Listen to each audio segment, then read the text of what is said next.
నీ పండ్లే మురికి వంటే అంత అందం ఉన్నగాని పండ్లు సందులున్నాయని సందుల మైలుంటే పోను. అది మంచి ఖరీదైన పేస్ట్ ఉంటే తల తల మెరుసుతవంటది.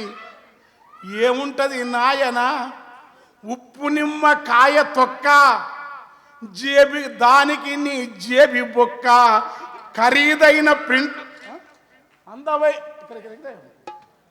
ఉప్పు నిమ్మ బ్రాండెడ్ పేస్ట్ అని చెప్పి బ్రష్ పేస్ట్ చేతికిచ్చి బాగా రుద్దామంటది. కిందికి మీదికి రుద్దితే పండ్లు అందం వస్తుందంటది. వీడేంది చెప్పేది? మా చిన్నాయన చెప్పాను కట.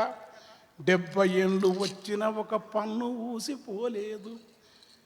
మార్కెట్ కన్నా ముందే మన పండ్లు తెల్లగుంటే బ్రాండెడ్ పేస్ట్ అని చెప్పి బాజాయించి ఎన్నో దినుసులున్నట్టు పైన ప్రింట్ కొడుతుంది. అద్దాల అంగడి